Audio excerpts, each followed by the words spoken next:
Hello, and welcome to IRI Growth Insights, featuring IRI thought leaders, industry partners, and guests. For more than 40 years, IRI has been known for its invaluable data, but these podcasts delve into the insights the data reveal to fuel market disruption and market growth for those in the CPG, retail, healthcare, and media markets. I'm your host, Joan Driggs, coming to you from IRI's corporate headquarters in Chicago.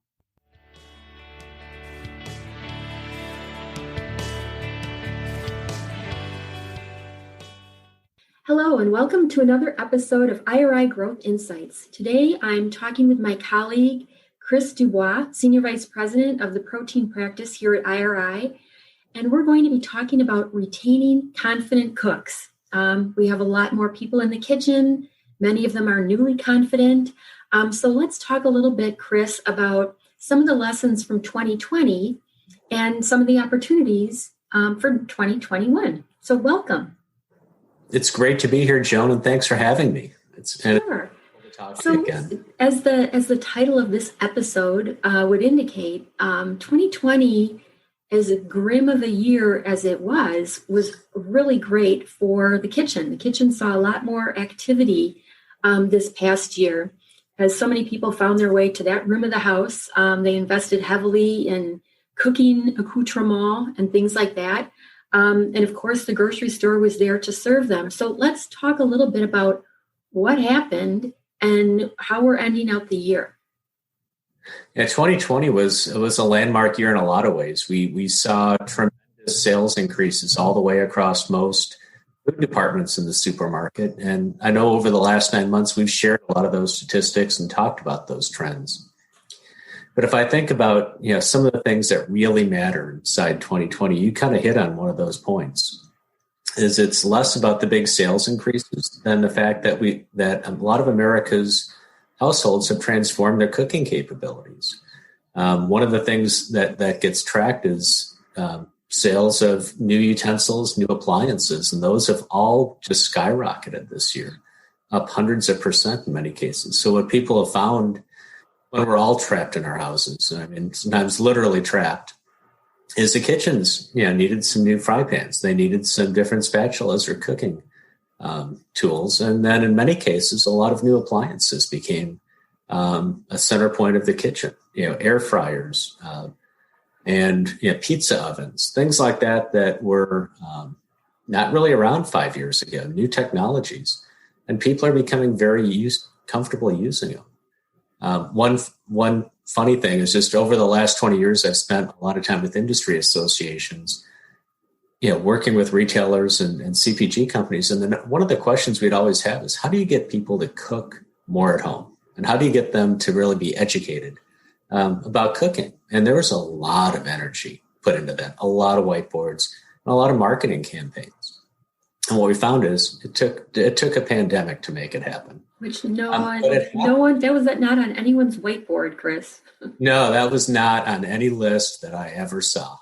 And if I think back through all those whiteboarding sessions with the different associations, one of the things that kind of stands out is, even though we didn't get the answer right, around pandemic, what happened was there's been a lot of work and marketing behind helping consumers create those kind of meals. So the infrastructure has been set up about recipe development, about the integration of recipes, about how to cook and different techniques of connecting with consumers, whether that's on YouTube and videos or creating new characters. Some associations have actually done that to help people cook meat better.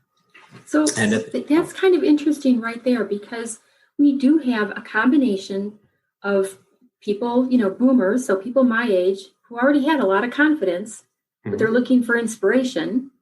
And then a lot of young cooks who really needed to know some of those basics, some of those step-by-steps, like how do I use the frying pan and the spatula kind of thing.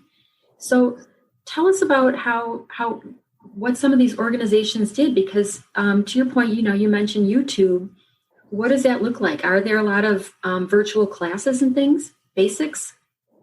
Yeah, there are a lot of virtual classes. And the National Cattlemen's Association has put together a very strong helping series on how to cook beef better. So it's everything about recipes and asking more about and helping to share information about how to cook different beef cuts. So if you think of why did beef have such a great year, part of it is, consumers felt comfortable trying new cuts, and you could see it in terms of sales across the store. Same thing goes for pork, that there's been a lot of progress in terms of some of the, in fact, pork had a tremendous year, if I think about it. That's a protein that's been flat for so many years. And it was actually a star performer in the meat case.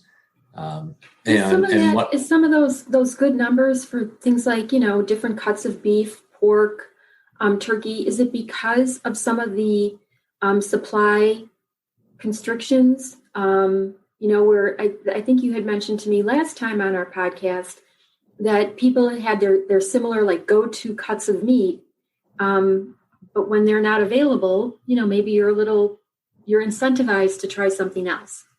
Yeah, I think back in May and June, people likely had to switch. In other words, they probably didn't find maybe all of the cuts that they'd wanted to inside the store, so they probably had to switch. And in some cases, there were recipe-inspired changes as well. So if I think back to ground pork, which is an unseasoned new kind of cut, it's fairly small in the meat case, but it's been a very fast grower. And one of the things that really kind of kicked it off were a lot of recipes around keto that picked up an awful lot of traffic on video and online. And as people adopted different diets or people on those diets hit those recipes, you could see a lot of those hits translate back indirectly to sales. And so all of a sudden you say, well, why, how did this cut become so popular? Part of it might have been a little bit of scarcity, but part of it might have just been the recipe connections that people are now looking for and then feeling confident in turning into an Asian or Latin American themed dinner. Do you anticipate some of those, those fast growing cuts or those fast growing like subcategories kind of maintaining that momentum? Yeah, to me, this will be a multi-year trend. If I look back 5 years ago, and even if you look back over the last 20, for example, the American chicken industry was built off of boneless, skinless chicken breast. If for the most part, Americans ate an awful lot of chicken breast and not as much of the rest of the chicken, and those were exports, to be very honest. Mm-hmm. And and it's not that that's good or bad. It just means our big poultry companies were built on growing chickens that could produce chicken breasts that were lean and tender and juicy. But what we've seen in the last 3 to 5 years, and particularly in the last 3, is the growth of dark meat. Boneless thighs have been a huge grower. Typically double digits every year. You think, well, where did this come from? Well, one, it's a new technology to be able to do boneless thighs, and then 2, the flavors, and that have been picked up by recipes all across the U.S. in many different publications. So you can see recipes for boneless thighs out there, and then we also find that appeal hits different groups. So millennials in particular will buy more of it, and you can see different ethnic groups over-index in those areas too. In fact, some of the faster growing ones. So the makeup of demographics changes. So the chicken industry, to me, is probably one of the biggest examples, and probably best examples of like we're just honestly eating different parts of the chicken than we were 5-10 years ago, which is pretty amazing when you think about, do things really change? So I have a question on that, because along with these increasing baskets at the grocery store, people are one of the channels that has won out during the pandemic has been e-commerce. But I find e-commerce, still has what I would consider some speed bumps or some barriers. And part of that is searchability. So how has the industry responded, the meat industry responded to being available or to being visible when people go looking for these interesting cuts and adding them to the basket? Because I still think fresh is a challenge. Yeah, for the last I'd say the last 5 years, we've been saying e-commerce would be growing very fast. And for the most part, we've been right all the way through. But what I've always had to apologize for is fresh foods isn't growing as fast. Like it's growing, it's just not as fast. But this was the year it got there. In other words, it grew faster than e-commerce in total. So what I think we found is not only did people get behind e-commerce in a big way, but fresh foods became a big part of the package. And right now, if you step back 1 year and you were projecting out where e-commerce would be in 2025, the penetration and the sales rates are exactly where they are here right at the end of 2020. In other words, we've done about 4 years worth of e-commerce growth in 1 year. Yeah, there was, we did a C-suite conversation with Mark Klaus, the CEO of Campbell Soup, and the way he put it is, it's like someone put a foot in the back of e-commerce and pushed it forward 4 years. Yeah. Yeah. So if I go back 6 months ago, we were amazed at how fast it was accelerating off of that base. But what's become clear to me is the companies that are going to win next year and in the next 3 years are the ones that are really going to overinvest in 21. In other words, the lesson from this year is we are now in 2025. So if you're thinking about where your offline or online or e-commerce investments are going, the companies that choose to ramp up the investments to mimic like it's 2025 are going to be more successful. That means more spending to connect to consumers digitally. Because you hit a great point, Joan. Searchability and just using a lot of the e-commerce tools from different retailers, it's hard. If you want to order a sandwich, honestly, good luck. If you want to find certain parts, not to be cynical about it, but it can be really hard to find the product that you're looking for, much less compare the prices of items all the way across. So what we find is loyalty in e-commerce is greater than loyalty in the store for the same item or the same category. But so their brands are all so much more difficult because, just saying, lunch, for example, you type in lunch and you get Lunchables. You don't get meal solutions. Yeah, or if you want to find lunch meat, that's not a great word to use typically. It's hard to find, because you'll come up with 35 different things that are all very different and probably not what you're looking for. So what we're finding now is because searchability still is hard, loyalty is a lot greater in e-commerce simply because Instacart and other providers make it so easy to buy what you bought before. Is that because I know that Instacart said, like, if you, if you've made like 10 orders, almost half of that or a good portion of that is going to be just replenishing. But could it also be because they've got their personal shoppers who you're now starting to build a connection with?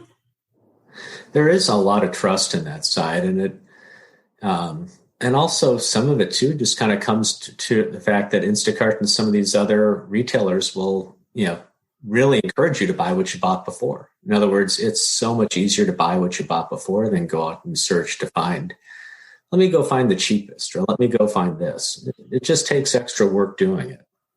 Not that you can't get there, it just makes it hard. So if I'm a branded manufacturer in the meat side, it becomes really important that consumers see your brand. So that ability to switch from private label to branded isn't as simple in bricks and mortar, where your packages are side by side and people might be reminded when they're sitting in the meat case and looking, oh yeah, I should buy this chicken brand, not private label, or vice versa. Online, you don't get that kind of comparison. You don't get that final look. And that's the importance of that marketing or digital partnerships with retailers. That'll make a big difference. And that's why I think 2021 and 2022 are going to be big shakeout years, because the companies that invest in the e-commerce capabilities, and especially on the marketing side, one-to-one with consumers, will really outperform, not in a small way, but in a very big way in terms of where the growth is. This kind of brings up another related topic, and that is going back to inspiration, because so many people are looking for inspiration, something a little bit new. And e-commerce, there's another element to e-commerce, the shoppable recipes that, you can add the ingredient right to your shopping list and stuff. Can you point to some successes there of, with those tie-ins for particular brands or retail?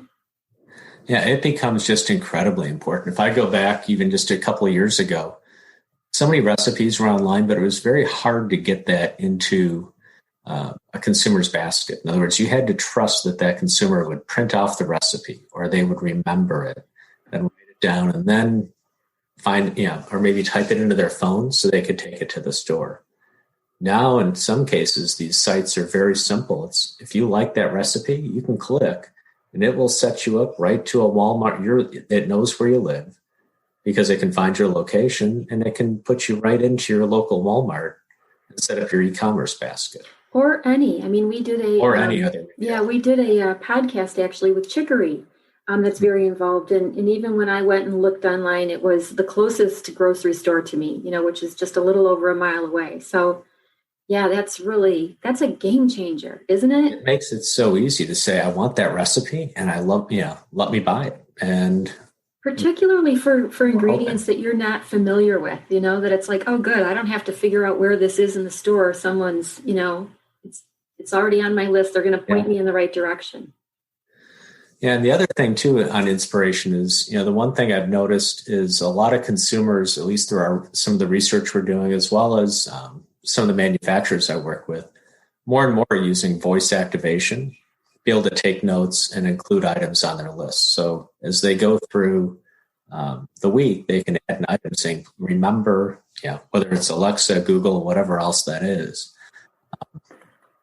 People are using it more and more and having comfort in just keeping lists throughout the week as a remembrance to include that into a list. So some of those inspirations can happen a little bit more organically now instead of trying to write something down, find out where the note was. Maybe it was left by the phone and the shopper in the household didn't see the note. We missed it. So the old days of trying to get those things in are different. So I think that ability to capture inspiration, whether it's a marketing inspiration or whether it's recipes, off of big sites, to me, that's a big changer because this is a great avenue then for a lot of manufacturers to create that ability to go from inspiration right to the shopping basket. So let's kind of add one more element to this e-commerce before we kind of move on a little bit. And that is, how can brands be part of that retailer's platform? Like, how can you kind of invest to be more of the consideration set, if you will? I mean, I'm sure a lot of it has to do with searchability, but what other ways can brands play in that space? I know a lot of retailers are looking very actively, for partners. And if you look at a lot of the top food retailers, they know they don't have that. They all know this is the wave of the future. So there's more advanced marketing programs that are longer lasting that they're looking for partners to invest with. So it's just as a manufacturer would invest in trade programs over the course of a year. The digital platforms now are taking on a life of their own. It's not just, hey, by the way, can you include some digital ads for us? Or, hey, by the way, could you put something on our website? They're actually real marketing programs on their own, and it's a new avenue for spend. So for some manufacturers, you're going to say, wow, this is over and above. On the other hand, e-commerce is really the huge growth engine that really drove incremental growth last year. And it becomes the space where manufacturers can really separate from their competitors. Or if you're a number 3 brand, this is a chance to go take the number 1 position inside that retailer because you're going to take a disproportionate share of e-commerce. And so to me, this is going to be the new avenue for brands to really shake up their market share in the next 5 years. So in a nutshell, can you talk about some of the winners and losers of the past year and really what those winners did right and where opportunities are for them? We learned an awful lot about new buyers this year. And I think if I think back to March, April, my teams in particular spent a lot of time with clients on trying to track new buyers and just understanding, wow, how many new buyers are coming in and how big is this? And how many products do they buy? How many new flavors do they try? We spent a lot of time looking through things like that. But as the year went on, what we found was that new buyers were very responsive to advertising. And as you kind of lined out, some of the different responsiveness, what we found was if a manufacturer targeted new buyers in a category within the first 4 weeks, they had a return on advertising spend that was 10 times greater than if they had waited 4 months. So the difference between 4 weeks and 4 months is a 10x return on your advertising spend. Where in the world can you find those kind of results? So if you think about why did some companies do exceptionally well this summer, this fall, it's because they went after new buyers in a time when maybe they were a little capacity constrained and thought, well, do I really have to advertise when everybody's going into the stores to buy my product? What they found was that buyers bought their products a lot more than their competitors. And that's what I just call competitive separation, which is a really generic term for saying some brands really outperformed others, whereas normally you don't see that kind of separation. And for example, if you go back to 2019, most of the top 5 to top 10 brands were in a very tight range if you look at sales growth versus a year ago. One brand might be 3.8, another one might be 3.6, and both of them would say, wow, we had good years. And so that's a very, maybe not a lot of differential. Maybe a few others were in the +2, +1. So if you think, wow, 5 brands within a few percentage points. Well, this last year, we've seen some brands grow 30, 40, 50%, and some grew 15. Now, the brand that grew 15 in that example, you'd say, wow, that's a pretty good year, right? 15%. Anybody likes 15%. It's good, but it's not 50. It's not. So that's competitive separation is exactly what's driving it. But if I look at what caused it, it's all about getting after the new buyers and helping people in the kitchen, become confident cooks and driving the recipes, driving the marketing to drive the adoption. So retaining those new buyers is going to be hugely important moving into 2021. And I'd like to talk about some of the factors there. I know one thing, for example, because 2020 was such a weird year for holidays that, people had permission almost to start their own traditions and do things a little bit differently. And to me, that's a great way to get new buyers. But let's talk about some of the elements that we're going to see impacting purchase in 2021. Things like, lifestyle. Are we going to be, we're going to be a little more mobile, I would imagine, I would hope, than we were in 2020. People might be going back to school. People will be going back to work, hopefully. So let's talk about some of those factors. Yeah, you bring up a couple of really good points. Most of us had to work through working from home at some point. Whether, maybe some people are lucky enough. I just say lucky because I'm still at home and sort of miss being around the office, but there are some people who are in the office off and on.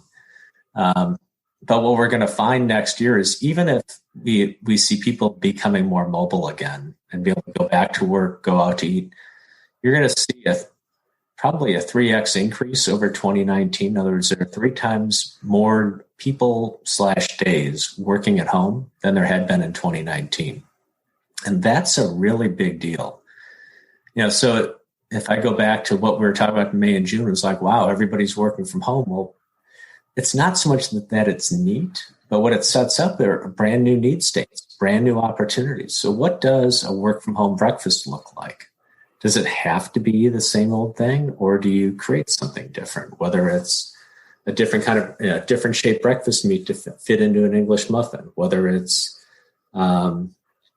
something else that sparks interest for someone who's stuck at home working at home for lunch. Panera is working awfully hard to figure out how to get food to the house. McDonald's and others are trying to figure out very hard to get food to the house. A lot of restaurants want to. For supermarkets and CPG companies, it's a tremendous opportunity and a new market that opens up. The other one is we see people now, in the past, we used to talk about 70% of people didn't know what they were going to cook for dinner that night if you quizzed them in the afternoon. Sure. And the answer now is, well, if you're at home, you've had probably 3 or 4 shots at that refrigerator. At least if you're me, you have. So you know what's in the fridge. Well, plus I know we're still shopping for up to 2 weeks at a time. We're still going for bigger baskets. Right. Yeah. So if someone's working at home, they have a little bit of time to prepare for dinner and get mentally prepared for it. So if you think back to the fact that people are much more confident in the kitchen, they've restocked the kitchens with items. Now is the time to re-energize around recipes and communicate to people in a different way, because they might have a few more minutes to prepare for dinner. And that means maybe dinner preparation's half an hour, not 15 minutes. Right. And find find those ways to keep them inspired and make it easy for them to try new things. Because you told me that people have kind of a repertoire of like 7 to 12 recipes, which just boggles my mind. That doesn't seem possible. That seems tiny. Maybe it's because I'm one of those old hands in the kitchen, but what?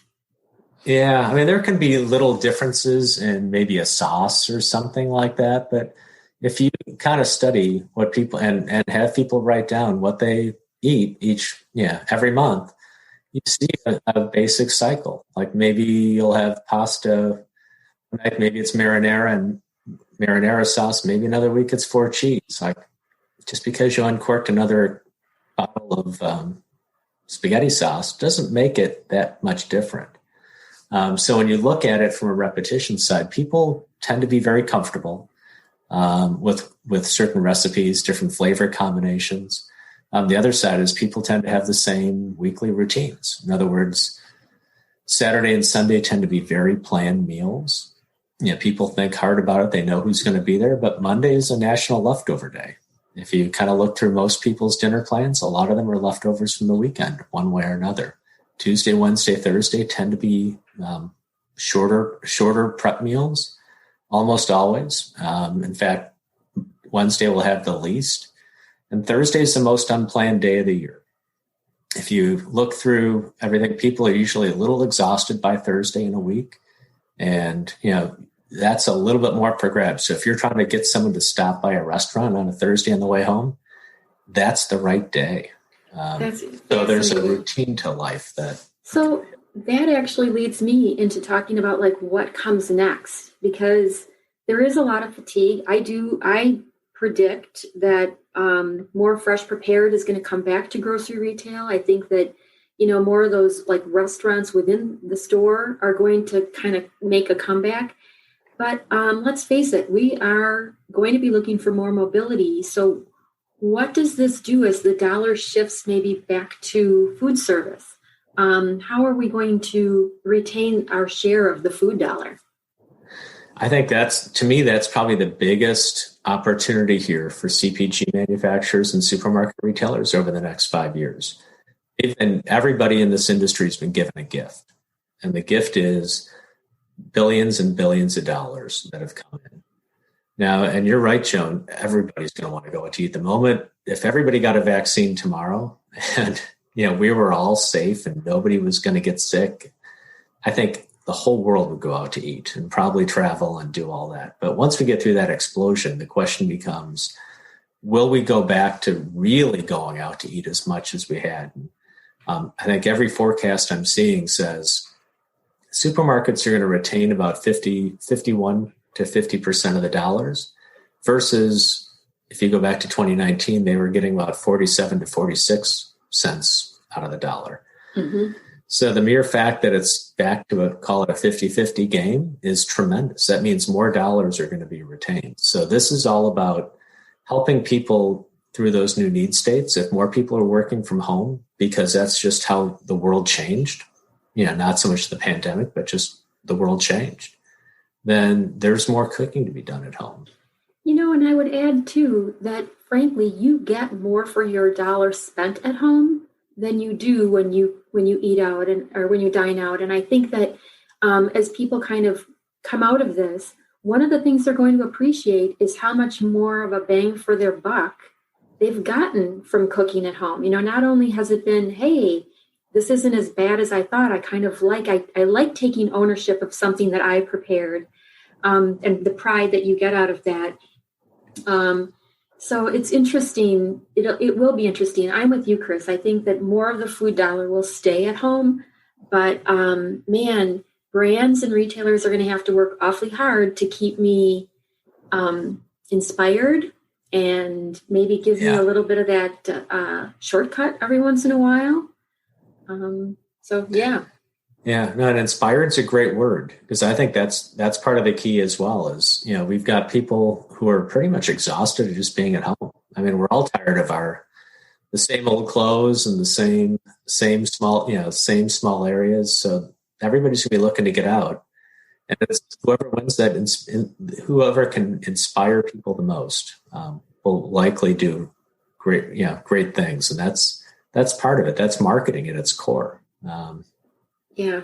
And there's so many, to your point, you started out by talking about, targeted marketing and knowing who you're going after and some of these shoppable recipes. So there's more opportunity there to kind of connect with these shoppers too, right?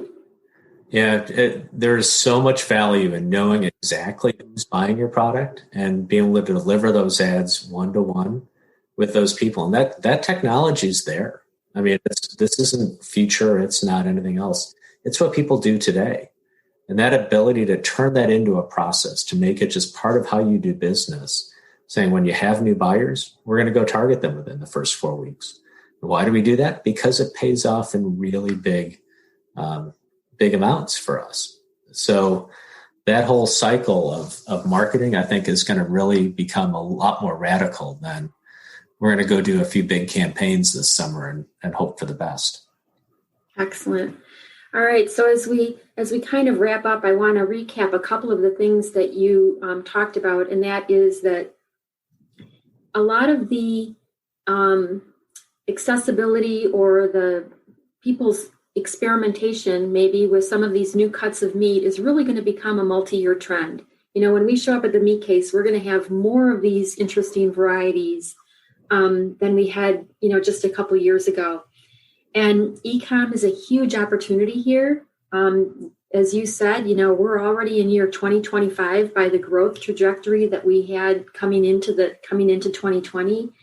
So it's really important for retailers and brands to connect with consumers digitally and through e-commerce, everything from like word search, voice activation, those searchable recipes that we talked about, and to do whatever, use whatever marketing strategies are possible to retain so many of those new buyers that have come into this category with targeted advertising. And again, going to where they are with the information that they need when they need it most. So with that, Chris, I want to thank you for your time. And here's to 2021. I mean, I know we can't wait to get out of 2020. So, happy 2021. Oh, definitely raising a glass to that one. Thank you for listening. Please become a subscriber and let us know what you want to learn more about. We'll serve it up in a future IRI Growth Insights episode. Look for us wherever you get your podcasts and be sure to review IRI Growth Insights. Also, visit us on the web at iriworldwide.com and connect with us on Twitter, Facebook, and LinkedIn.